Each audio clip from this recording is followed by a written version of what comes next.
The Carpenter and the Cradle, a History Weaver Adventure, Book 1, by Connie Worden, read by the author. Chapter 10. With a dirty shirt sleeve, Coral wiped away the sweat that ran from every pore in her face. She could only imagine the smeary mess her face was becoming, between the grime of the shirt sleeve handkerchief and the sweat she was dripping. She would envy those girls who complained about overheating because they just couldn't sweat, except that she did handle the heat well, being a sweat pourer. And she needed to handle the heat well. It was ridiculously hot for an early July day. The inside of the barn, not being insulated and having more windows than cows should properly need, collected the heat like an oven. It made the abnormally hot early July weather just that much worse. And she was lugging the heavy electric floor sander back and forth across the grains of the old barn floor. Or it was lugging her, rather. It had a lot of get up and go. Mom had decided that the aged plank floor was salvageable, but it would need sanding within an inch of its life to remove the layers of remnants of barn life. Then its cracks and knotholes would need filling. Next would come staining the floor of the color of their choice, and then refinishing it with a heavy-duty floor varnish. But when it was finished, it would be beautiful. Coral could envision it. The old barn was on a good, sturdy cement foundation that wouldn't need replacing, and the old wood of the floor was still in good shape. Wood was always so lovely when it was original that Coral couldn't help feeling a little excited about seeing the finished product her agonizing sweat would help to produce. They were lucky the old barn was in such good shape. It didn't need any major structural work. It had been built to last, and last it did. Longer than the house that had once stood on the cherry farm. And thinking about the old cherry farm, she was excited to finish for the evening. Her family planned to go into Cherryton that night to visit her Graham Brower. Graham Brower had originally been a cherry.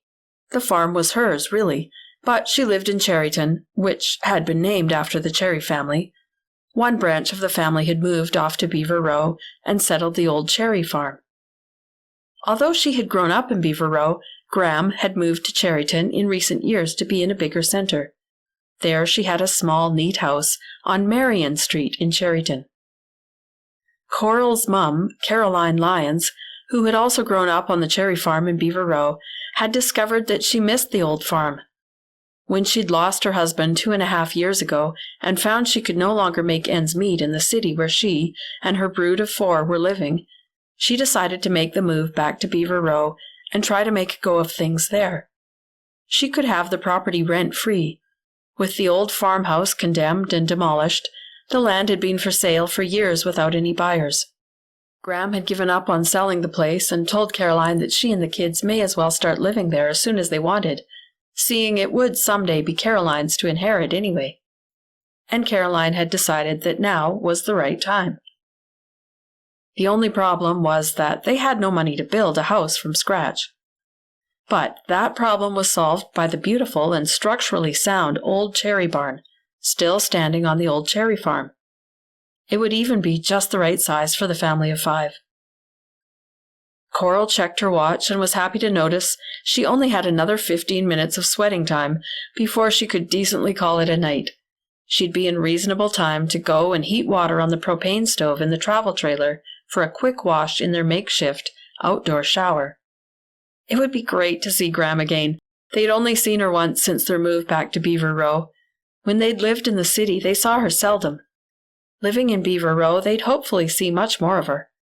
And Coral was extremely fond of her eccentric and very amusing but lovable Graham Brower. Co woke suddenly, his eyes bleary. He was instantly alert and knew exactly where he was, even though it often took him a few moments to collect himself when he woke in a strange place, but not this time. Had he heard a noise? Was that what had awakened him? He quickly pulled on the still damp clothing lying by his feet. The position of the sun told him it was early morning. The sun was just up. It would be a bright day, hot by midday. He rolled onto his feet but stayed crouched inside the tall grass and peered out from behind it to assess the situation.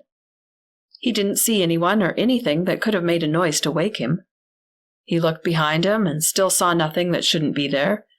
Nothing besides the grass of the meadow and a distant grove of trees. But it was a good thing he was awake with the sunrise. The sooner he got started for home, the better. As much as he could, he'd keep to the trees along the riverside for shelter in case anyone was out looking for him. He could keep hidden and silent with the best of them. He wasn't worried now. He'd make it all right. And then he heard a voice overhead coming from a branch of one of the nearby cottonwood trees. "Hey there, young man, everything okay?"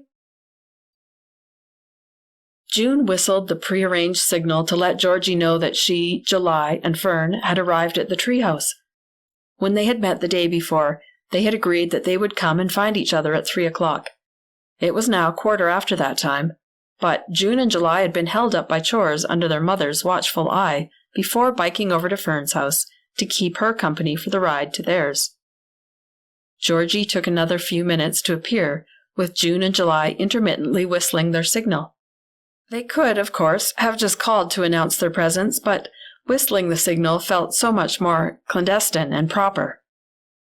Finally, Georgie poked her head out from among the bushes, where the twins had seen her the day before. "What took you?" she asked. "Sorry, Georgie. Mom wouldn't let us go, and we couldn't tell her why we were in a hurry to finish our chores and get out of the house. I hope she's not suspicious," June burst into speech. "Me too," Georgie said, wrinkling her forehead. "I'm sure she's not," July said. "I don't see why she would be." "You remember Fern?" June asked, indicating Fern, who was waiting shyly in the background of the conversation. "Sure. Hi, Fern. I'm Victoria. But these two call me Georgie, and you can too if you like. I'm sorry we haven't really spoken before, but I expect June and July filled you in on all the reasons why I had to pretend I couldn't talk." "Yeah, they did," Fern said, and then stood uncomfortably, unable to think of anything else to say.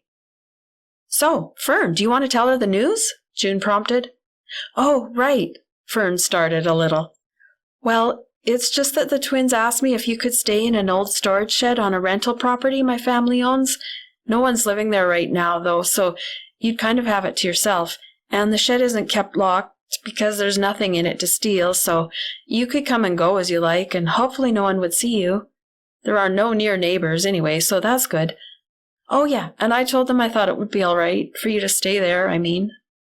"Oh, brilliant," Georgie said, her wide eyes smiling at them. June thought how unusual it was to see Georgie smile. Her eyes came alive when they smiled. They had a genuine sparkle. It was lovely to see how pleased she was. June imagined the kind of pressure she'd been under lately. It was unimaginable for June with the tame, everyday sort of life that she lived. No wonder Georgie smiled seldom. What did she have to smile about? But the relief of having one immediate pressure taken off her slight shoulders seemed to almost elate her. With the life she led, it probably took very little to make life seem so much better. Most people wouldn't have been very excited that they had an empty, drafty, possibly leaky storage shed to curl up in. But circumstances had made Georgie glad for anything good that came her way, and this was one less solution she had to find to her problems.